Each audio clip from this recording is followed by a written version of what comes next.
رکھ سکیں تو ہڈیاں اپنے کو رکھ سکتا ہے. تو اس اشکال کا جواب ہو گیا. اب آ جائیں اس آیت کی طرف جو میں نے کہا قرآن میں، وہ سورہ سبا ہے، آیت نمبر 14. اعوذ باللہ من الشیطان الرجیم، بسم اللہ الرحمن الرحیم. یہ بڑا مشہور واقعہ ہے. حضرت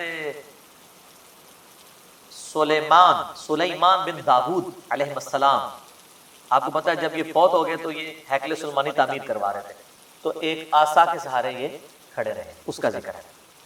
فلما قضینا علیہ الموت، جب ہم نے ان پر موت وارد کر دی، ما دلهم علی موتہ الا دابۃ الارض تأکل من سأتہ، تو ان کی موت کی خبر نہیں دی مگر اس زمین کے کیڑے نے جو ان کے عصا کو کھا گیا. اب وہ عصا کے سہارے ظاہر کرسی پہ بیٹھے ہوں گے، یوں کر کے سہارا لیا ہوا ہوگا، جس سے فیل یہ ہو رہا تھا کہ وہ زندہ ہی ہے. لیکن کسی جن کی یہ بھی جرت نہیں ہوئی ہے کہ روب اتنا تھا کہ کسی کی یہ بھی نہیں جرت ہوئی کہ کہیں فوت ہی نہ ہو گئے ہوں کہ اٹھ کے نماز بھی نہیں پڑھ رہے، کتنے دنوں سے جسم اسی طریقے سے ہے، اتنی بھی ان کی جرت نہیں تھی، ڈرتے تھے.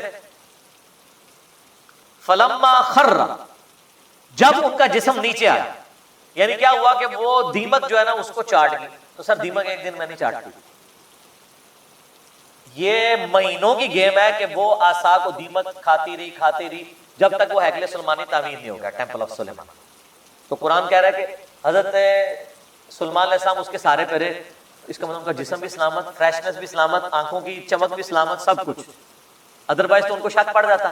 اور اللہ نے اس چیز کا ذکر کیا ہے کہ یہ اللہ نے کیوں کروایا ہے. اللہ کہتا ہے جیسے ہی وہ ان کا جسم نیچے آیا، اب یہاں ہونا چاہیے تھا جسم نیچے آیا تو فرشتوں نے تھام دیا. نہیں سر یہ نہیں ہوا، زمین پہ ہی آیا، کوئی گستاخی نہیں ہوگی، بے ادبی نہیں ہوگی.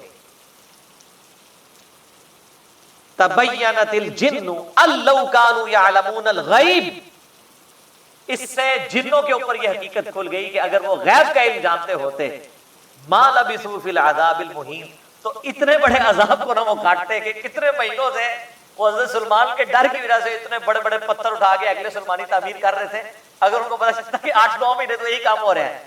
جیسے میں نے آپ بتایا نا، آج کل تو آپ CCTV کیمرہ ویسے ہی لگا دینا، چاہے اس کا کنیکشن بھی پیچھے نہ ہو، اور 3-4 آپ گھر کے باہر لگا دیں تو کوئی جناب اس طرف جاتا بھی نہیں ہے، ہم کو ڈر لگا رہتا ہے یار یہ تو نظر آ جائیں گے ہم. تو اللہ تعالیٰ فرمایا کہ علم غیب اگر جنوں کو ہوتا نا تو ان کو کیوں نہیں پتا چل گیا کہ یہ فوت ہو گیا. علم غیب والا عقیدہ اللہ تعالیٰ نے بڑا قرآن میں کلیئر کیا ہوا ہے. آپ نے نہیں ماننا تو نہ مانے، ایک علیحدہ بات ہے. جنات سے جتنی بھی خبریں قائموں تک پہنچتی ہیں نا، وہ قرآن حکیم میں بھی آیا ہے، بخاری مسلم میں اس کی ڈیٹیل موجود ہے. وہ فرشتوں کے ڈسکشن کے ساتھ کچھ باتیں اچک لیتے ہیں تو وہ چلی جاتی ہیں، باقی بخاری مسلم کے الفاظ ہیں، وہ 100 باتیں اس میں اور ملا کے کائنوں کے دماغ میں ڈالتے ہیں اور وہ آگے پھیلا دیتے ہیں. باقی جو پاسٹ ٹینس کا واقعہ اگر کوئی جن بتا دیتا ہے نا تو وہ غیب کی بات نہیں ہے، کیونکہ پاسٹ ٹینس میں جو چیز ہو چکی وہ تو علم میں آ گئی. یعنی اگر میں کہوں کہ ذوالفقار علی بھٹو پھانسی چڑھ چکے ہیں تو میرے زمانے میں تو نہیں چڑھے، میری پیدائش سے وہ پہلے چڑھے ہوئے پھانسی. تو یہ نہیں میں نے دیکھا ہے، لیکن یہ خبر آج کی ڈیٹ میں درست، لیکن مستقبل کی خبر کوئی نہیں دے سکتا. اور یہاں تو ان کے سامنے تھا، ان کو نہیں پتا چلا جب تک کہ وہ نہیں. یہ آیت بھی اس بات کا ثبوت ہے کہ انبیاء کے جسم سلامت رہے ان کی وفات کے بعد، ورنہ تو ڈیکمپوز ہو جاتا ہے. دو دن سے زیادہ تو نکالتے نہیں، اتنی بدبو آنا شروع ہو جاتی ہے. باقی اس کو سپورٹی وہ حدیث ہے جو سنن ابی داؤد میں، سنن نسائی میں اور سنن ابن ماجہ میں ہے، مشکات میں موجود ہے. سیدنا اوس بن اوس رضی اللہ تعالیٰ عنہ سے کہ نبی علیہ السلام نے فرمایا کہ جمعے کا دن جو ہے وہ تمہارے ایام میں سب سے بہتر ہے. اسی دن آدم علیہ السلام پیدا ہوئے، اسی دن وہ فوت ہوئے، اسی دن سور پھونکا جائے گا. تم جمعے کے دن کثرت کے ساتھ مجھ پہ درود پڑھو، بے شک تمہارا درود مجھ پہ پیش کیا جائے گا. تو صحابہ نے کہا کہ یا رسول اللہ، جب آپ مر جائیں گے اور آپ کی ہڈیاں مٹی میں گھل مل جائیں گے، پھر الفاظ سنیں. اس زمانے میں اس طرح گستاخی کا فتویٰ نہیں لگاتا تھا، جواب دیے جاتے. تو آپ پہ درود کیسے پیش ہوگا؟ یہ تو نیچرل پروسیس ایسا ہوگا. تو نبی علیہ السلام نے فرمایا، اب دیکھیں اس کی برکت ہوئی کہ عقیدہ بدل. آپ نے فرمایا کہ ان اللہ قد حرم علی الارض ان تاکل اجساد الانبیاء، بے شک اللہ نے اس بات کو حرام کر دیا ہے مٹی کے لیے کہ وہ نبیوں کے جسموں کو کھائے. نبیوں کے جسم مٹی نہیں کھائے گی، وہ ان کی وفات کے بعد بھی قبروں میں سلامت رہے. اچھا، اس حدیث کو آلموسٹ سارے محدثین نے صحیح کہا ہے. اس حدیث کو امام حاکم نے بھی صحیح کہا، امام ذہبی نے موافقت کی، صحیح ابن حبان میں بھی ہے، امام ابن حبان نے بھی صحیح کہا، امام نبی نے بھی ٹھیک کہا، امام ابن قیم نے بھی ٹھیک کہا. لیکن امام بخاری کی ریزرویشن ہے اس حدیث کے اوپر، عقیدے کے اوپر نہیں، حدیث کے اوپر. وہ کہتے ہیں اس حدیث میں جو ایک راوی ہے نا، اس راوی کا نام ہے عبد الرحمن بن یزید بن جابر. وہ کہتے ہیں یہ بن جابر نہیں ہے، وہ تو ثقہ راوی ہے، یہ بن تمیم ہے جو ضعیف راوی. جبکہ باقی سارے محدثین کہتے ہیں نہیں، وہ بن جابر ہی ہے، بن تمیم نہیں ہے. اسی وجہ سے شیخ زبیر علی زئی صاحب بھی اس حدیث کو ضعیف کہتے ہیں. تو ہم نے پہلے بھی کلیریفائی کیا کہ ان کا یہ حکم لگانے میں غلطی ہے. اس حدیث کو البانی بھی، شعیب آرنوت بھی، ایون خود شیخ زبیر صاحب کے شاگرد غلام مصطفیٰ زئی صاحب نے امام نسائی کی کتاب وفات النبی کا ترجمہ کیا، انہوں نے بھی کہا کہ یہ حدیث ٹھیک ہے. لیکن شیخ زبیر صاحب اس عقیدے کو صحیح مانتے تھے، کیونکہ یہ حدیث فضل الصلاۃ علی النبی جو قاضی اسماعیل مالکی کی کتاب ہے المتوفا 287 ہجری، پہلے 300 سال میں درود شریف کے فضائل پہ لکھی گئی ہے، اس میں بھی یہ حدیث موجود ہے. تو اس کی تحقیق کرتے ہوئے شیخ زبیر صاحب نے لکھا ہے کہ حدیث وہی والا لکھا کہ یہ بن تمیم ہے، بن جابر نہیں ہے. البتہ انہوں نے کہا جہاں تک اس عقیدے کا تعلق ہے نا کہ انبیاء کے جسم سلامت ہے تو وہ بالکل ٹھیک ہے. اور انہوں نے کہا اس کی دلیل ہے المصنف ابن ابی شیبہ میں صحیح سند کے ساتھ حضرت عمر فاروق رضی اللہ تعالیٰ عنہ کا قول ہے جو انہوں نے نقل کیا. ان تو خالی قول نقل کیا، وہ پوری حدیث مصنف ابن ابی شیبہ میں ایسا ہے کہ جب یہ پرشین امپائر گری نا، تو تستر شہر تھا پرشین امپائر کا، جب وہ فتح ہوا نا تو ابو موسیٰ اشعری رضی اللہ تعالیٰ عنہ نے حضرت عمر کو خط لکھا کہ یہاں پر ہم نے خزانے کو جب ٹیک اوور کیا تو یہاں میں ایک بہت بڑا تابوت ملا ہے جس میں ایک بہت بڑی لاش ہے، اور وہ لاش اتنی بڑی ہے کہ ایک ہاتھ تو صرف اس کا ناک ہے، یعنی یہ ناک کا سائز جو ہے نا وہ 1.5 فٹ کے قریب ہے. تو اب آپ دیکھ لیں کتنی بڑی لاش ہے. اور یہاں کے لوگوں کا یہ عقیدہ ہے جب بارش نہیں ہوتی تو اس لاش کو اوپن ایئر میں لے آتے ہیں تو اللہ تعالیٰ بارش دے دیتا ہے. تو آپ کو لیٹر ملتا تو آپ کہتے ہیں جناب فوراً ایک بٹھا کا مزار بنواؤ ہے. حضرت عمر تک جب پہنچا تو آپ نے کعب احبار کو، یہودی عالم تھے جو بعد میں مسلمان ہو گئے، نبی اسلام کی زندگی میں تھے لیکن اسلام قبول نہیں کیا، اس لیے صحابی نہیں بعد میں. تو انہوں نے وہ پورے 7 ڈاکومنٹس بھی بھیجے تھے. انہوں نے کہا یہ حضرت دانیال علیہ السلام کا تابوت. تو پھر حضرت عمر نے خط لکھا کہ راتوں رات 13 قبریں کھودو، ایک نہیں 13، تاکہ پتہ ہی نہیں چلے کس میں دفنا ہے، نامعلوم جگہ پہ، اور راتوں رات ان کو دفن کرا. یہ حضرت دانیال علیہ السلام کا جس میں اثر ہے. اور اس میں حضرت عمر نے کہا وَالنَّارُ لَا تَأْكُلُ الْأَنْبِيَاءَ وَالْأَرْضُ لَا تَأْكُلُ الْأَنْبِيَاءَ. آگ نبیوں کے جسموں کو نہیں کھاتی، زمین نبیوں کے جسموں کو نہیں کھاتی، اور ایک اور لفظ استعمال کیا درندے بھی نبیوں کے جسموں کو نہیں کھاتے. تو یہ شیخ زبیر صاحب نے نا اس فٹ نوٹ پہ لکھا کہ یہ حدیث صحیح ہے، لہذا ہمارا یہ عقیدہ ہے کہ نبیوں کے جسم سلامت ہے. الحمدللہ. صحیح مسلم میں حدیث ہے، 2 طرق ہیں کہ میں نے شب معراج موسیٰ علیہ السلام کو اپنی قبر میں نماز پڑھتے ہوئے دیکھا، وہ قائم یصلی فی قبری. لیکن یہ برزخی معاملہ ہے، یہ فزیکلی آپ اس کے اوپر قیاس نہیں کریں گے. آج اگر آپ قبر رسول کھودیں گے تو نبی علیہ السلام کا جسم اطہر آپ کو ویسے ہی نظر آئے گا جیسے دفناتے وقت. یہ نہیں ہے کہ نبی علیہ السلام کوئی ایکٹیویٹی پرفارم کر رہے ہوں، نہیں.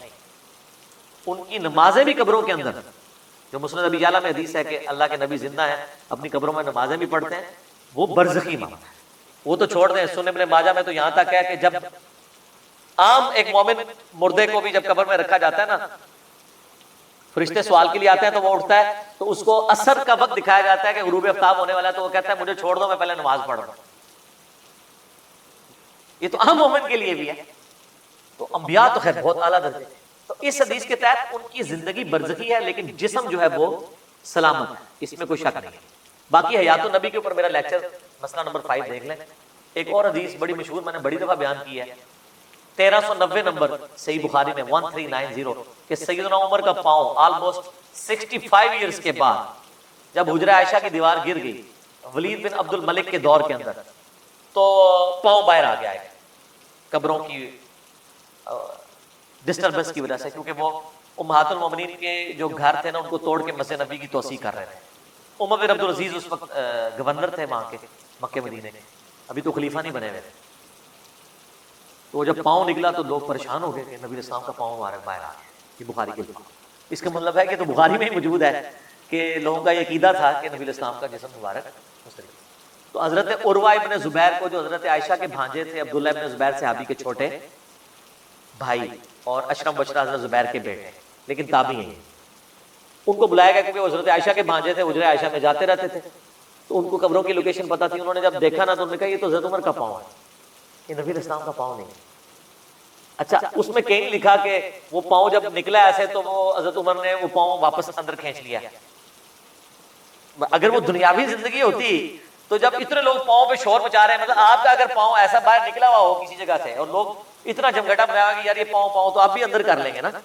اگر آپ کسی ایسی جگہ پہ ہیں تو آپ کا پاؤں ایکسپوز ہو رہا ہے، تو وہ مطلب دنیاوی زندگی تو ہے نہیں، آخرت کی زندگی ہے. تو وہ انہوں نے دوبارہ سے ان کو دفن کر دیا. یہ اس بات کا ثبوت ہے کہ انبیاء کے علاوہ بھی اللہ تعالیٰ جس کے لیے چاہیے کر سکتا ہے، لیکن یہ جنرل رول نہیں. یہ جو جنرل رول ہے نا وہ نعت میں ہی ہے، محمد کے غلاموں کا کفن میلا نہیں ہوتا. اس طرح کرنا کچھ بھی نہیں ہونا بھائی. کتنے صحابہ کو رومن امپائر کی بیٹل فیلڈز میں آگ کے کڑاہوں میں، تیل کے کڑاہوں میں جلایا گیا ہے. حضرت حمزہ ابن عبد المطلب کا مسئلہ کیا گیا ہے غزوہ احد میں. اس طرح نہیں ہوتا. اور کسی کی اگر جسم کی حفاظت نہ ہو اس کا یہ مطلب نہیں کہ وہ بزرگ نہیں ہے، وہ اللہ کی مرضی کی اس کی حفاظت کروانی ہے. سیدنا ابوبکر صدیق کے بارے میں 1387 نمبر حدیث ہے صحیح بخاری کے اندر.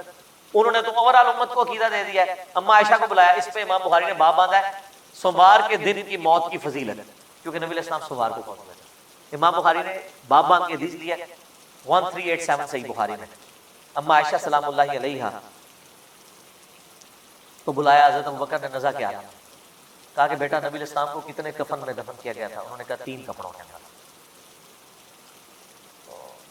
انہوں نے بھی اپنے پرانے کپڑے کہا کہ یہ والے میرے کپڑے دھو کے نا مجھے انہی کپڑوں میں کفن دینا ہے، میرے لیے لادہ کفن نہ منگوانا.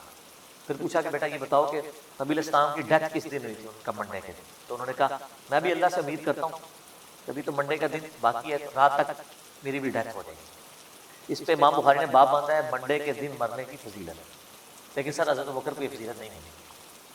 حدیث کے الفاظ ہیں کہ وہ رات میں جا کے منگل کی رات کو فوت ہوئے. ظاہر ہے منڈے کا جب دن ختم ہوگا تو منگل کی رات فوت ہو جائے. منگل کی رات میں فوت ہوئے اور منگل کی فجر سے پہلے ان کو راتوں رات دفنا دیا گیا. اچھا حضرت ابوبکر کا بھی اسیسمنٹ غلط نکلی کہ میں منڈے کے دن فوت ہوں گا اور فضیلت بھی نہیں ملی. تو اس پہ میرے لیے بھی حضرت ابوبکر کا علم غیب تاکہ پتہ چلے کہ امت کا سب تو بڑا ولی جڑا ہے. سر میں نہیں، اعلیٰ حضرت نے خود مانا ہے. ان سے جب پوچھا گیا اولیاء کا سردار کون ہے، انہوں نے شیخ عبد القادر جیلانی نہیں بتایا، ان کا ابوبکر صدیق رضی اللہ تعالیٰ عنہ علیہ السلام. شکر الحمدللہ کہ منڈے کو فوت نہیں ہوئے. یہ ایک فضیلت نہ مل کے امت کو جو عقیدہ پہنچ گیا نا، وہ امت کی اصلاح اگر دیکھی جائے نا تو اس کی ورث زیادہ ہے ان کی اس فضیلت سے. اس ایک بندے کو فضیلت، ان کے لیے ویسے ہی فضائل بہت زیادہ ہے. قبر رسول میں 7 دفن ہے، ٹھیک ہے جی. حضور علیہ السلام کے قریبی ساتھیوں میں سے حق 4 یار میں الحمدللہ. تو یہ شکر ہے ان کو فضیلت نہیں ملی. آج ہم لوگوں کو دکھا تو سکتے ہیں نا جناب یہ دیکھ لو علم غیب بھی، علم غیب تم نے لگایا ہوا ہے تو یہ دیکھ لو. اس میں آگے الفاظ ہیں جب حضرت عائشہ نے کہا نا کفن کا، انہوں نے کہا مجھے نیا کفن نہیں دینا، مجھے پرانے کپڑے ان کو دھو دو انہی میں دفنانا. انہوں نے کہا نیا کفن تو زندہ بندوں کی ضرورت ہے. یہ جو نیا کفن اگر کسی مردے کو بناتے ہو نا، اور بلکہ انہوں نے تو اپنے بارے میں یہ بات کی، عاجزی ہے ہمارا تو عقیدہ ان کا جسم بھی سلامت ہے انشاءاللہ. وہ کہتے ہیں یہ تو مرنے کے بعد پیپ، خون اور گلی سڑی ہڈیوں کا حصہ بننا ہے اس کفن میں، تو کیوں نیا کفن ضائع کرتے ہو میرے اوپر. یہ انہوں نے عقیدہ دے دیا کہ یہ آپ کی جو نعت کا یہ ایک جذباتی قسم کا شعر ہے جی میلا نہیں ہوتا. ہاں کفن میلا نہیں ہوگا اگر سائبیریا میں دفنا. میں گارنٹی دیتا ہوں کافر بھی کوئی دب دو نا، وہ چونکہ برف ہے 1000 سال تک بھی نہ مردہ ٹیمپر ہوگا نہ کفن میلا ہوگا. وہ ٹیمپریچر ہے نا، وہ جیسے مردہ خانوں میں آپ رکھواتے ہیں لاشیں، تو سائبیریا کے سارے یہ ٹیمپریچر ہے بلو وہ دے فریزنگ پوائنٹ ہوتے ہیں تو کچھ بھی نہیں ہونا. یہ بات دیکھیں. اچھا یہاں پہ میں بتا دوں جسم سلامت ہونے سے کوئی بھی شخص دنیاوی زندگی مراد نہ ہے. جسم سلامت ہے لیکن اس جسم کی سلامتی سانس کے ساتھ نہیں ہے، آخرت کی زندگی. قرآن میں ہے کہ شعور بھی زندہ ہے لیکن تمہیں شعور نہیں. یہ کہتا نہیں ہمیں شعور ہے، ہم مانگیں گے بھی. اللہ کہتا ہے تمہیں شعور نہیں ہے. تو اتنی کہانیاں کرواتے ہیں یہ لوگ، خصوصاً دیوبندیوں اور بریلویوں نے تو باقاعدہ لکھا ہے کہ یہ تو دنیاوی زندگی ہے قبر. سر المؤنث میں انہوں نے لکھا ہے کہ نبی علیہ السلام کی جو قبر میں جو حیات النبی ہے یہ دنیاوی ہے. لفظ لکھا